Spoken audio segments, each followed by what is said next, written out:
Hey folks, I just wanted to do a final sort of a wrap-up video and kind of sort of revisit a theme that we've sort of been hitting on throughout the duration of this class. Um, Pretty much since we started this class, about really, about 100 years after we started, because we started with the Black Death, so that's 1350s. So starting, about 1425, 1450 or so, we've really kind of moved, as we've moved forward, we've illustrated how the world has figuratively shrank.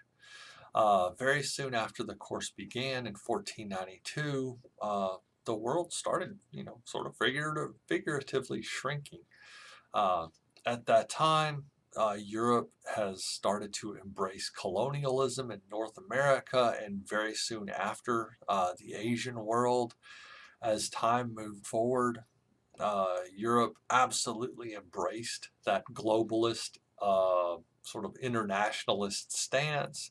And for a very long time, they very much benefited from that position economically. That international sort of standing really, really helped out the economies of Europe. At the same time, though, they also regularly experienced conflict with each other, seeking to capitalize on those trade routes. And they remained in that situation really from the 1500s, when things really started to progress for them, until honestly the end of World War II. About 1945, we see this big push for decolonization that takes place. And so England's going to give up their remaining colonies. France is going to be pushed somewhat successfully to give up their remaining colonies, but we'll see how that goes with Indochina slash Vietnam. We saw that. So European countries are going to be pushed to give up their remaining colonies following in those post-World War II years. What's kind of interesting, though, is that the United States is lagging behind there a bit. We're not as old as France. We're not as old as Germany, as England and stuff. And so it's really around that time, that post World War II years, that the United States really steps up forward and takes an increasingly international footing. Um, a big part of that, if you've taken U.S. history before, a big part of that was, you know, the ongoing wars in Europe. As Europe was fighting for increased colonization, uh, in a somewhat of an effort at self-protection, the United States is going to try to remain out of that. Everybody kind of remembers George Washington's farewell speech of, stay out of entangling European alliances. Well, to a degree, that was, he was being very upfront. Hey, Europe is constantly going to war with itself over colonies, and we can just stay out of that, and not be drawn into these wars by becoming allies in Europe. There's an undertone to this also, though.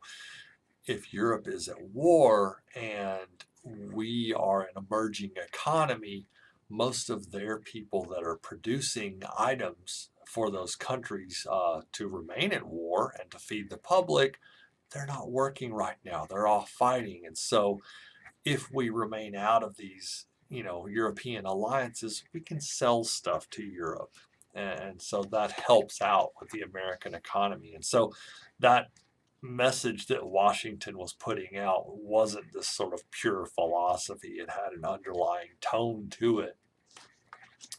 And, the United States after independence is going to continue that sort of isolationist footing all the way up through World War One, to the interwar years, and in the early couple of years of World War Two, until the United States gets involved in it.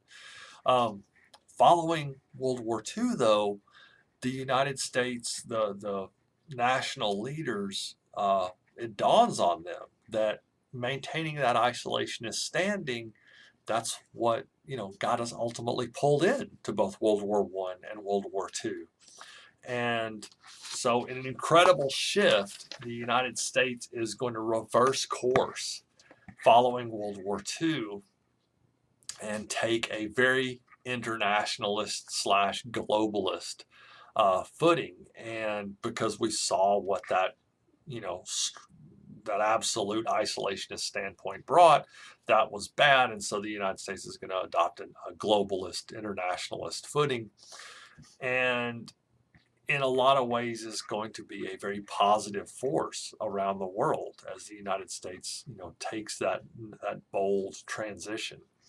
Uh, and ultimately, in the years after World War II, the United States becomes the world's policeman. You kind of heard that a lot in the 1980s and the 1990s, that the United States was the cop of the global beat, sort of. And but at the same time, that's a very positive force in the world, absolutely, in a tremendous amount of ways.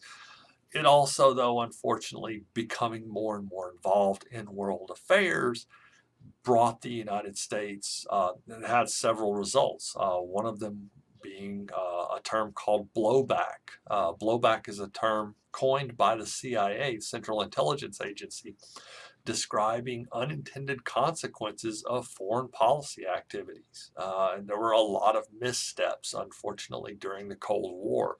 The central goal was the United States is confronting communism, but we sometimes, get in relationships with some really terrible people, or do some, unfortunately misguided things in the effort to fight communism. It just happens. Sometimes things go bad.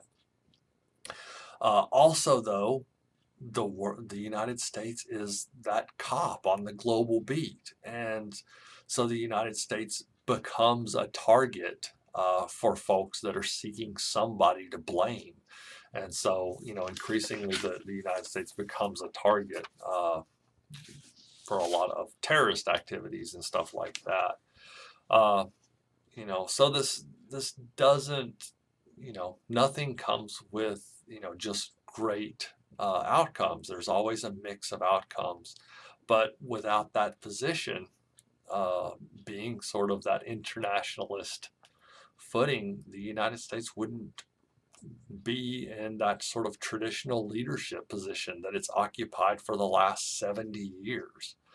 Hopefully, through careful and pragmatic stewardship of the rudder, the United States will hopefully continue in that role, but it's really hard to kind of predict how things will go.